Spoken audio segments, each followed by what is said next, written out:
What's up, everybody? Welcome to Kings and Priests. Dean, how are you? Phenomenal. Had a massive thunderstorm roll through at about 4 a.m., which was exciting. Man, I miss. That's just, we don't get those in LA. That's the thing, right?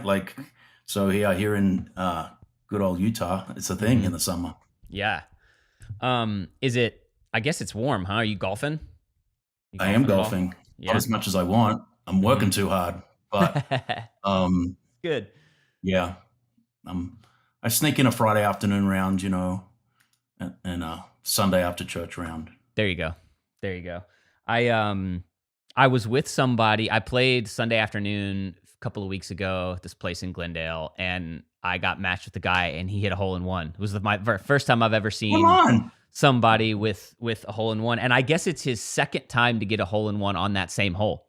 Oh wow! Because he plays this course all the time. And is that the one up in the top of the hills, in the top? Yeah, it's Shoal Canyon. So it's just it's a mostly par 3. They've got 4 or 5 par 4s, and he plays there I think he said 6 times a week because he lives half a mile from there. And so he wasn't near as excited as I thought. I think I was more excited than he was. Well, I had one at the end of last year, and that was my second one, and of course I was super happy. But the guy, I was playing with this guy, and he's a big dude. He literally chest bumps me nearly off a cliff. So he was really pumped. Yep. Yeah, man. Okay, so just because I feel like we've been talking about it for a second each episode, so Live Golf has added even more. Brooks Koepka is on board, and dude, Bryson. If you look at the Twitter, feed, there's so much hate for the Live golfers, and I know, right? It's my father-in-law is like a golf purist, and so I sent him a text. I sent him a text how excited are you? And he was like, "That's a boycott from me. Absolutely not." And I'm like, so I was but the money, and he was like, "You don't play golf for the money," and I'm like, "Yeah, okay, I get it." That's not really reality. Yeah. My favorite name for it is the Bonesaw Tour, which is not funny, but is it just a little bit? But anyway, I'm gonna watch it. I'm gonna be a fan. So that's what I'm doing. So all right, let's talk today. We're gonna go back to a bit of an oldie. This book, Peter Thiel, who I actually have not read a ton about. I'm actually in the middle of reading his biography, autobiography, which is I'm not super far into it, but it's really fascinating. But he kind of really became first known to the greater public, right? He's always been a Silicon Valley legend, but his sort of coming out party was his book 0 to 1, which I remember buying the audio version of it back years and years ago, and I think just at the time it didn't. I think it just, for whatever reason, I was like, "This is boring. I'm not going to listen." And then a few years later, picked it back up and was like, "Oh wow, this is massive." So I thought it would be cool if we talked through a few principles from this book. Love it. Firstly, why don't you give us just a quick? Peter Thiel founded PayPal. One of the PayPal founders. Part of the PayPal mafia, as it's known, with Elon and David Sachs and others. Really, if you weren't kind of into software and tech, you wouldn't have really known him. I think he probably came into broader kind of vision of people when he was, found out to be very conservative, and was and is currently a fundraiser for the Republican Party. So he's a rare conservative in tech, outspoken. He's gay, and so he funded the lawsuit against Gawker, right? He basically shut Gawker down, which good for him. Yes. And so, he's just a badass, right? On so many levels. And I guess there's a lot of things. He was the first. He was the first. I didn't know he was the first outside Facebook investor. Dude, as well. He dang, the way he did that. And there's a term that I'm going to botch up here, but he essentially tucked it inside his Roth IRA or something, Yeah, that's and right. it's now it's worth like $2 billion, and he's He going to get still it all never paid tax free. taxes. Yeah. I love it because at the time it was worth nothing. Mm-hmm. Yeah, so obviously, like, you know, you if you're in business, Yep. you are going to have to do business with all kinds of people, with all kinds of Mm-hmm. beliefs and all kinds of lifestyles. And I remember, I think we chatted, talking with this guy who wants to build some software for church, and he's like, but I only want to, like, he's a real purist kind of Mm-hmm. particular style of church guy. And he's like, I want Yep. to sell to these churches. Like, well, that's about 4% of the market. So unless you get a little broader in who you want to sell to, you're going to have a tough Mm-hmm. time. Mm-hmm. And I guess, if you're selling things, you're going to be in business and do business with people who have different beliefs than you. Yep. And, that's just the big bad reality Yep. of if you're going to go to market. And so, whilst I may not agree with all of Peter Thiel's, kind of lifestyle choices and Yep. beliefs and everything, you can make, I remember, actually it was Pastor Phil that said, make every person your teacher. Like, you can learn from everyone. Mm-hmm. And Mm-hmm. so I think, when it comes to like legendary business people in, pick Oh yeah. a sector, legendary builders, legendary electricians, Yeah. legendary software. Like, if someone is really good, like, go and get all the learning you Mm-hmm. can from their Mm-hmm. expertise, their mistakes, the Yep. successes they've had, Mm-hmm. and just get a free education. Mm-hmm. And And I mean, this is one of those. he's all over the place in what he's done. So obviously PayPal, he has a Yep. massive hedge fund, Clarium Capital. Yep. He launched Palantir, which is crazy, which is Palantir just is, like, yep. that Deep talk dark about data. yeah, yeah, yeah, deep dark. I didn't know he was a founder of Founders Fund. So I mean, man, Yep. he is he's not a one hit wonder. Let's just put it that way. He is sure is not. Okay, so let's go through some of these principles from his book 0 to 1. So the first one is probably what he's done. I think this is probably what has set him apart more than anything else. Yep. Is bet on a contrarian truth. So he says, answer the following. Yep. What important truth do very few people agree with you on? Right. The example here, Steve Jobs bet on the contrarian truth that we didn't need a physical keyboard for smartphones. Almost everyone at the time disagreed with him. So I disagreed. Like, I was so in love with my BlackBerry that I'm like, I'm never going to a device that doesn't have a keyboard. Yep. And I still remember which is the iPhone is 15 years old, I think yesterday or the day before. Yep. I still remember lining up at the AT&T store at Gwinnett Mall, just outside of Atlanta, Georgia, 15 years ago, getting my hands on that phone, like lighting it up, and being disappointed by the keyboard. I hated it. I remember that switch over when all the, and I say this when the boomers all switched from BlackBerry to iPhone, and the texting and the emails. Like, I remember I had a boss at the time switch from BlackBerry to iPhone, and it was like one of the most hilarious switchovers because it took everyone a long time to get used to. But now, can you imagine typing on a physical keyboard? Well, but so the contrarian truth was the keyboard, but really the long vision was apps, right? So you couldn't have an app store that could do the things that apps do now within that ecosystem of BlackBerry or flip phones or whatever. So the genius was, let's ditch the keyboard, but let's also create a platform where you can basically dominate, the landscape. And so, look, in my world, when I started thinking about digital giving, that was a fairly contrarian truth. Giving had been 100 years, cash and check, certainly in the US. And so the idea of moving that to a digital platform was, at the time, a little bit contrarian. Well, and contrarian on a church side, but also probably the congregation side, right? Like, congregation is giving cash and check and go, wait a minute, now I'm putting my credit card information in, you're auto withdrawing my tithe. It's a totally different way of thinking. And, like, the pushback from the church was, I'm not going to pay 3%, to get digital gifts. And people aren't going to use their credit card to tithe, right?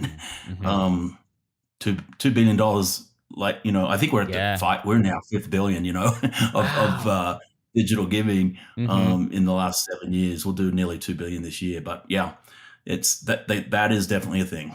Wait, let's stop for a second. So you're at your 5th billion 7 years, 7 years in, and you're gonna Yep. do 2 billion this year. So in 1 year, you're doing what's that around I'm terrible at math. Let's say 30-35% of what you've done over the course of your whole company. That's Yep. exponential. That's like an Yeah, exponential yeah, and that's the awesome thing, that's right? mhm, When you get a customer, a church, they might get 10 or 20% giving digitally, and then every year it just keeps going up. So mhm, mhm. it's kind of that vibe. Yeah. But yeah, the whole idea of this doing things that people disagree with you on, usually there's something in there for you to go to Mhm, discover, for sure. mhm. Okay, number 2, escape competition. Thiel said, "All failed companies are the same. They failed to escape competition." By Mm, betting your business on a contrarian truth, you'll dramatically increase the odds of avoiding competition. Make sure to bet on a contrarian truth whose time has come. So, yeah, um, that's interesting. If your company or if your thesis of what you're building is that of a contrarian point of view, m- maybe especially at the beginning you don't have as much competition, but once people start to realize, oh wow, I'm onto something, the race right. then begins for competitors, right? Yeah, in our case, and I'm just using my situation because I know it well and what we did. And it's funny, like I read these questions, like how did that apply to me and Hmm. my Hmm. company? And I think our escape competition is we went down market to small medium, and all of our competition went to enterprise, large church, I remember because you probably don't even remember this. I remember sitting in a coffee shop, Dinosaur Coffee, with you on Sunset Boulevard. okay, Like you had just started Tithely.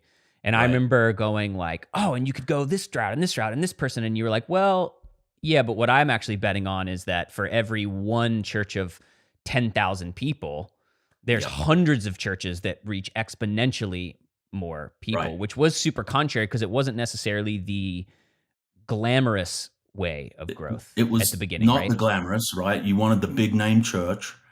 But I'd learnt from things like Salesforce. When Salesforce launched, so famously, they kind of the team broke out of Oracle, which is enterprise, heavy I didn't lifting know that. Yeah. software. Yeah, and so they went to the smalls, like sign up in 5 minutes, get your little kind of piece of software going. And here's the other thing I knew just intrinsically about the church world is the average size church in America is under 150. So I knew that the vast majority of the 350,000 churches in America, my TAM, were in this small medium bucket, Hmm. definitely, 85% being under 500. So, but the hard thing about small medium, we call it SMB in the software business, small medium businesses, could be dry cleaners, could be whatever, Hmm. they're very hard to, it's very hard to build stuff for them to adopt at scale because an enterprise sale, I get on the phone and I talk to the CFO or the CIO and I go and sell this, software that costs, 50 grand. In the small medium, I got to price it to be, and we priced it free. So that Hmm. was Hmm. helpful. We gave away the software and just, monetize the payment. We even load the payment by allowing the donor to cover the fees, a couple of years in. But, essentially, if you can scale small medium, which means add in like hundreds of customers every month by them literally doing the sign on themselves rather than me going to you. Hmm. And so that was kind of the secret sauce of all Well, that. and so even to drill down further into that too, right? Like, so if you're thinking small to medium sized in your context, churches versus a massive church, right? So small to medium size, they can pivot faster.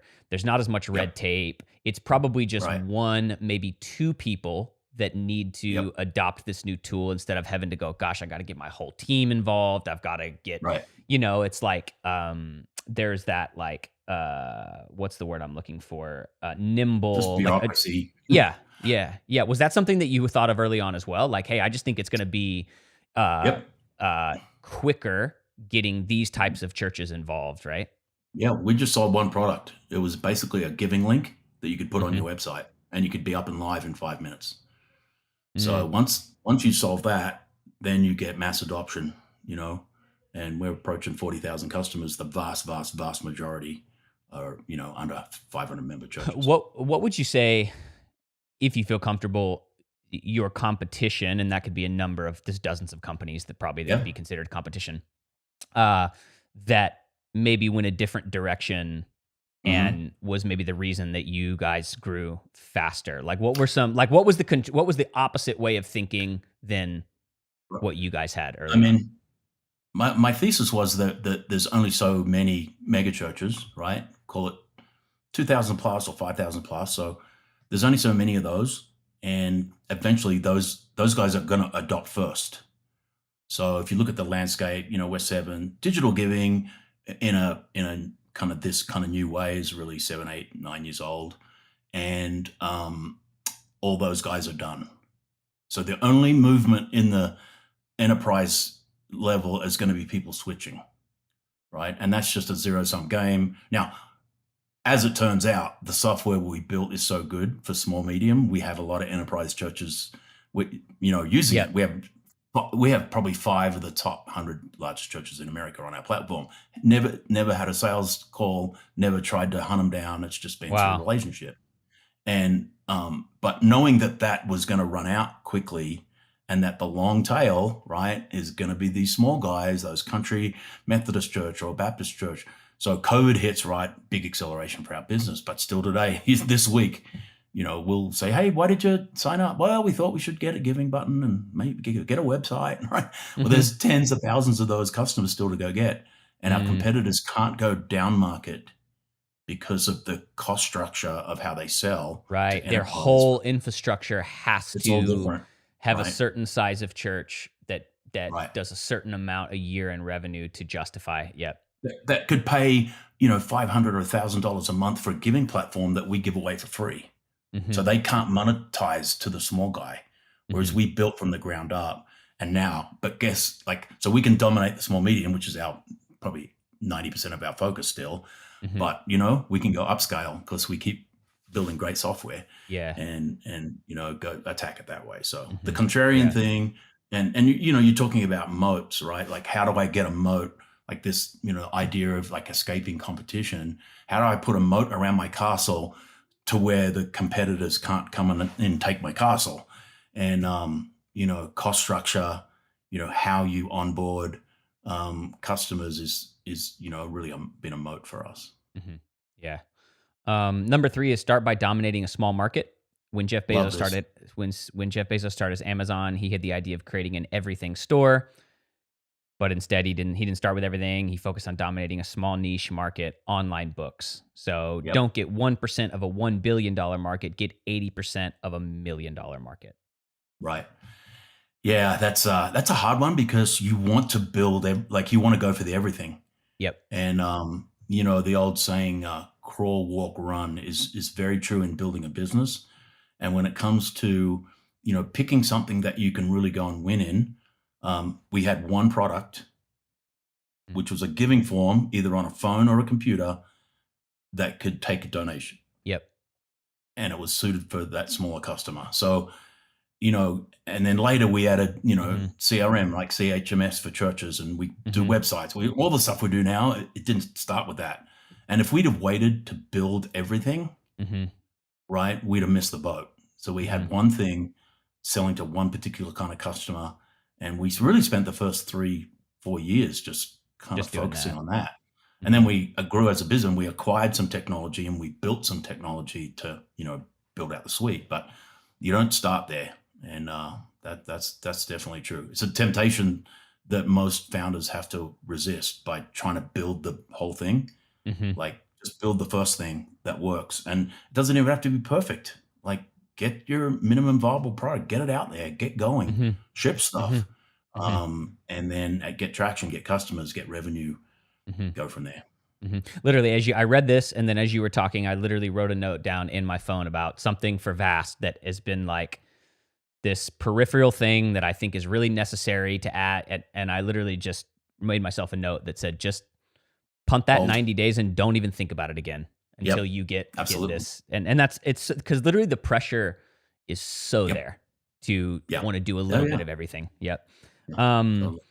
Okay, strive to be a monopoly. When you establish a monopoly, you prevent the competition from eating away your profit. So they use 4 examples here: brand association, which is Apple, which is probably the hardest, um, most Very. that's building a Well, brand. it takes Everyone wants to time, build a right? brand, but it's really, really hard. Yeah.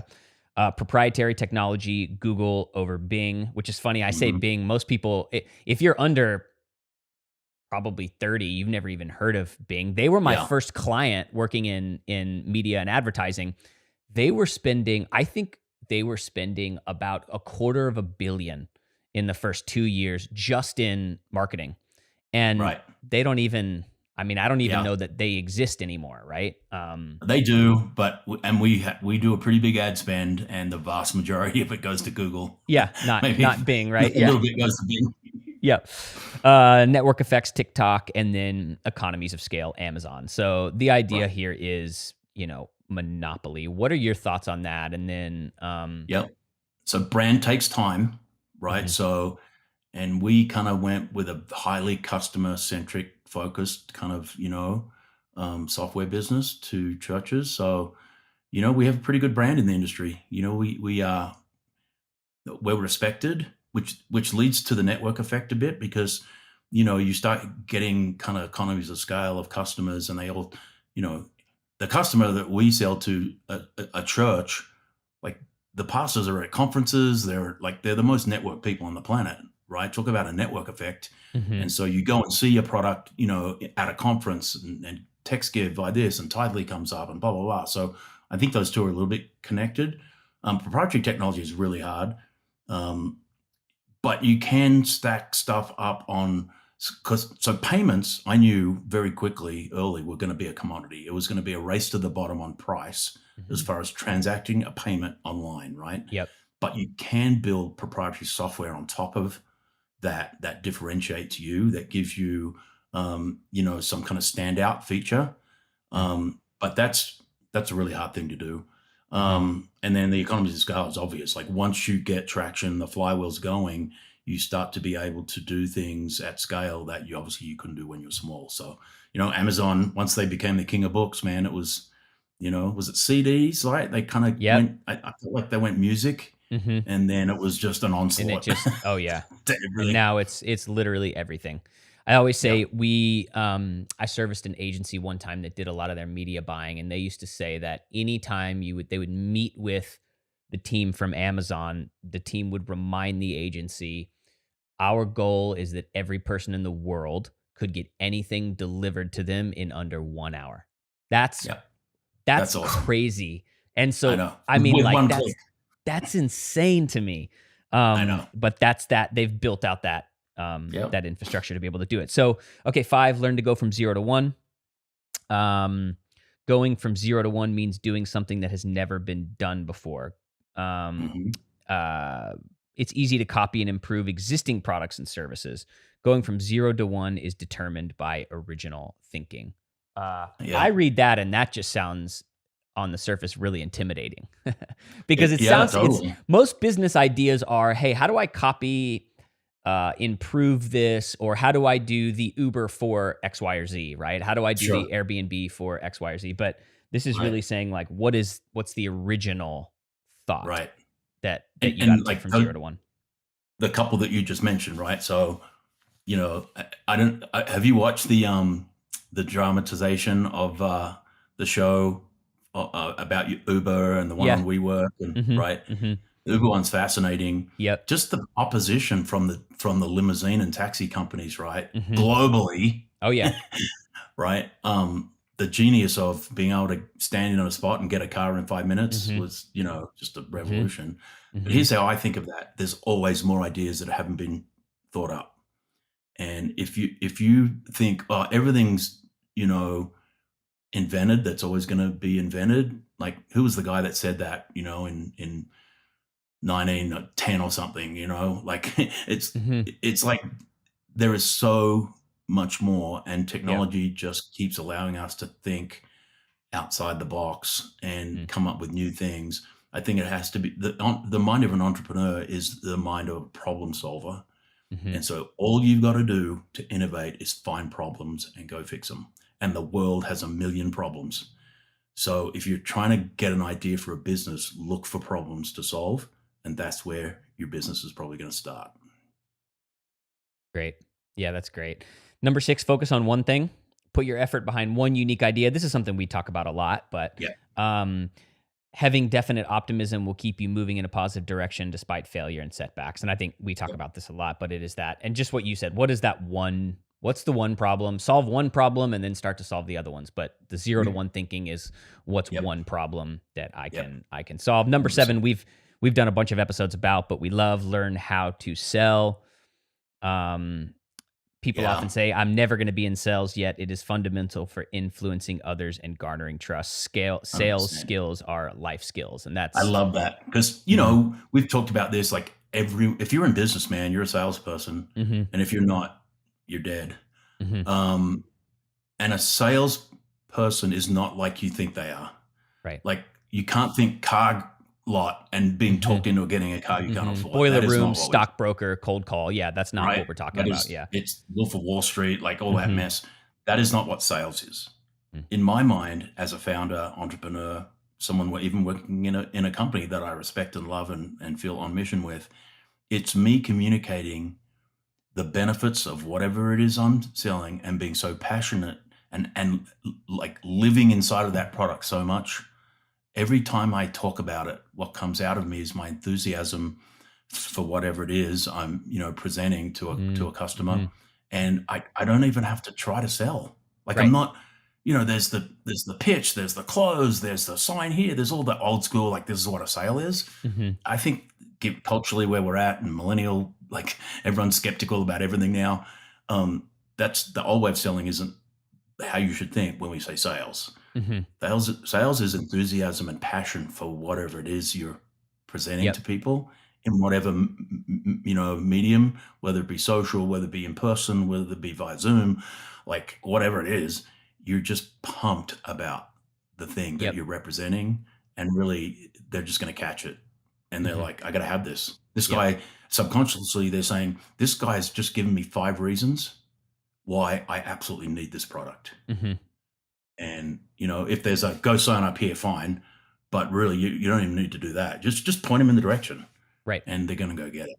Mhm, That's mhm. that's what modern sales is to me. Mhm. Yeah, great. Number 8, I love this one. There is no formula. The paradox of teaching Hmm. entrepreneurship is that a formula for innovation can't exist. Every new innovation is unique. No authority can prescribe in concrete terms how to be more innovative. Think about business from first principles instead of formulas. Here's why I Love it. love this, and then I want you to, Hmm. give your thoughts. There is like no shortage, and I'm seeing it more, especially since my business is content. And so I'm always like studying and looking and seeing what's out there. The amount of like formulaic, uh, I went from 0 online sales to Right. 100,000 a month. Here's 10 ways that I did it. And, Right. and it's like all of that is great and fine and whatever. Most of those people are just trying to sell their content. But the people that I've been around that are true innovators and entrepreneurs, up until a certain point, I've been going, what are they doing? Like, what? There's no formula here. Right. They're throwing stuff up against the wall. They're super focused. There's no formula. And I think that's the big thing, right? Is like, I think my generation wants a formula for how Yeah. to be a founder, how to start a business, how to get my freedom to do what it is. And, Right. and man, I just I don't know. I think the more I'm doing what I'm doing now, the more I'm learning. Yeah, there is no formula. It really is just about waking up every day, putting one foot in front of the other, and kind of being willing to do whatever it takes, right? Going. So I don't know. Yeah. What are your Just thoughts on that formula versus just, you know, I have principle, I I have suppose? Because many there are thoughts. principles, right? But yeah. Yeah, I think those are different. So, like back in the church world where I used to live, which I still Hmm. do, but on a different side, Hmm. there was always a church growth thing. There was about one of Yes. them a year. Hmm. Right? And there was some guy that grew his church from, he took over this 100-member dead church and now it's 10,000. Hmm. And here's the formula. It's the Yep. Lord's Prayer. It's cell groups. It's this. It's Purpose that. It's driven. Yeah, the whole it's thing. Yep. purpose driven. It's growth Hmm. track. It's like, Hmm. right? So, Whatever it is. and Yeah. then what happened? Yeah. So, and what happens is desperate church leaders grab it's worship, it's this, it's the spirit, it's people falling down, it's laughing, it's like, go back to Gold dust, the last. gold dust falling It's from gold dust, the ceiling. right? It's angel feathers. It's Yeah. so, and I'm not disparaging all of those things, but what Yep. I'm saying is, don't look. My church never grew because I went and adopted some other guy's what God was doing on him. You could take elements, you take best practices, you obviously do right things right, and you don't do the wrong things. But in the sense when, like, and I guess on a business level, the extreme of this is, make move fast and break things, right? That Yep. was Zuckerberg's thing, right? Like, there's no formulas. It was like, here's an idea, let's go as fast as we can, bust whatever we got to bust, and let's win. I'm not a full proponent of that kind of thing, but that's the essence of what we're talking about. You just got to get moving. If you hit a wall, you got to be a pinball machine. Like, you got to be the ball that's literally bouncing off stuff until you get in the slot, and then boom, there's kind of velocity, and all of a sudden there's fuel for this thing. This rocket starts going, but until the rocket goes, you're just going. And I 100% agree with this. You just got to get moving, make mistakes, get going. Always be polite and kind, and treat people well, and never burn a bridge, and all those kind of things that we believe. But got to get moving. Yeah, because when we're I love that analogy of the pinball, because if you're focused on a formula and you're running the playbook, but the plays aren't working, that's when you get discouraged and frustrated and like, what am I doing? But there is something about like, man, I'm just gonna do this, and I'm gonna that pinball analogy is great, because you just keep bouncing around until you hit that. Yeah. That's exactly what it feels like. Yep. Number 9, learn lessons from the past. Learn lessons from the past. 4 big lessons from the .com crash that still guide business thinking today. Make incremental advances, which is that crawl, walk, run. Stay lean and flexible. Love it. Improve on the competition, and then focus on product, not on sales. Love it. That's just learning, and that can be in any context of thinking about situations, successes, failures, and looking at those in the past, going, why did this work or not work? And then just being brutally honest with yourself about why it worked, right? Or didn't work. Definitely. Yep. Yeah. The incremental, the lean and flexible, shoot, like money's expensive right now. If you're raising money to keep your business growing, and all the smart voices are saying, conserve cash, pare back, like, don't, but I kind of live like that. Like, when you run a church for 20 years and you understand that churches are like a cash flow business, that you get one income opportunity for 90 minutes on a Sunday, you tend to be good at being able to conserve your cash and be pretty lean, and just iterating and product. That's all incredible stuff. Okay, lastly here, last can be first. It's much better to make the last great development in a specific market and enjoy years or even decades of monopoly profits. So I think the idea here is that you just stay in the game long enough and keep trying, and you certainly don't have to be first. And business history is riddled with the incumbent being just completely going from Webvan, which was grocery delivery in the year 2000, to Instacart. Right.